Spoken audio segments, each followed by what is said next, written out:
What if the worst mistake you've ever made didn't push God away, but drew him closer? What if every step you took in rebellion, every lie you believed, every promise you broke, didn't drive God from you, but stirred him to run toward you? You didn't leave all at once. You drifted. One compromise, one skipped prayer, one bitter thought, one surrender to temptation. It wasn't rebellion with fists raised. It was rebellion with fingers crossed and a heart quietly closing. You thought you were managing it, thought you could come back when ready. But distance adds up, and before long you were far off, far from peace, far from purpose, far from the God you once called Father. But then Jesus tells a story not for the perfect, but for the prodigals, not for the faithful, but for the fallen. It begins with a shocking request.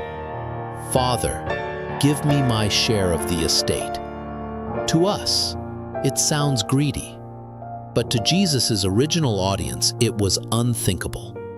A son asking for inheritance before the father's death was the same as saying, I wish you were dead. It was not just disrespectful, it was a relational severing, a declaration that the son wanted the father's things, but not the father's heart.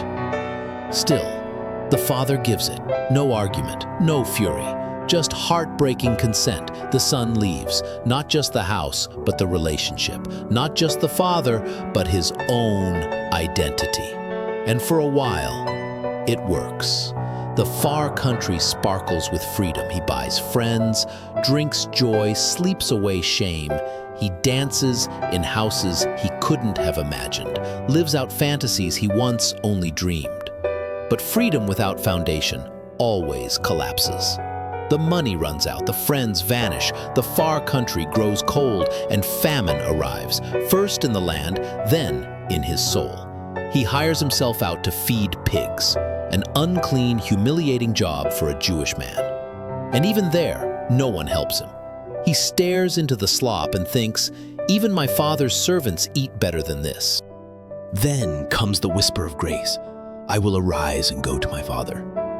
He doesn't come up with excuses. He doesn't plot a strategy. He comes honest. Father, I have sinned against heaven and against you. I am no longer worthy to be called your son. And then the real miracle happens. Not that the son returns, but that the father runs. In ancient times, patriarchs didn't run. Running was undignified. But this father lifts his robe and sprints, not away from the son, toward him, not with anger, but compassion. He embraces the filth. He kisses the shame. He interrupts the apology to call for the robe, the ring, the sandals. Bring the best robe, put it on him, put a ring on his hand, sandals on his feet, kill the fattened calf. We must celebrate. And they do. But not everyone celebrates. The elder brother hears the music, sees the lights, and his heart hardens. All these years I've served you, and you never gave me even a goat. But this son of yours comes back, and you throw a feast? The father pleads, Son, all that I have is yours, but we had to celebrate. Your brother was dead and is alive again. It's not just a story of one son. It's two, the rebel who ran far and fell hard, and the rule keeper who stayed near and grew cold. Both were lost. Both misunderstood the father. One ran from love. The other worked to earn it. But the father pursued both. He ran to the prodigal. He pleaded with the prideful, because grace is not about fairness. It's about restoration. This story isn't just in Luke 15. It's in your story, my story, every soul who has ever felt too far gone, every heart that still wonders if there's a way back. The answer is not a doctrine. It's a father who still runs. He doesn't wait for you to clean up. He meets you in the mess. He doesn't make you earn your way. He welcomes you with a feast, the robe of righteousness, the ring of identity. the sandals of sonship. So what if your worst mistake didn't disqualify you?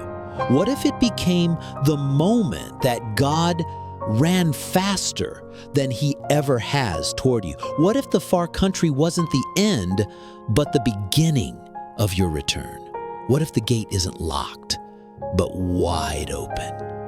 The road home is still there. The Father still watches. The feast is still waiting. The only thing missing is your step. Come home. You're still loved. You're still his. And he never stopped watching the road. You were never meant to earn your way back. You were simply meant to return. The robe was already waiting. The ring was already polished. The sandals were already in his hands. And the feast, it never stopped being prepared. You don't have to fix everything first. You don't have to outrun your shame. You don't have to rehearse the perfect apology. You just have to believe that the Father who ran in the story is still running today. He doesn't demand perfection. He welcomes surrender. He doesn't shame the broken. He celebrates their return. So take the step. Even if you limp, even if your voice shakes, even if you're still haunted by your failure, because the moment you move, he runs. Not slowly, not reluctantly, but with joy, with arms wide, with tears in his eyes. You were never too far. You were never unloved. You were never disqualified. You were simply missed. Subscribe to Daily Bread Devotion Stories for reflections that remind you who the Father truly is, lead you from regret into restoration, help you walk the long road home one step at a time, because sometimes the greatest miracle isn't the return of the prodigal, it's the Father who ran long before he saw him, and he's running still toward you right now.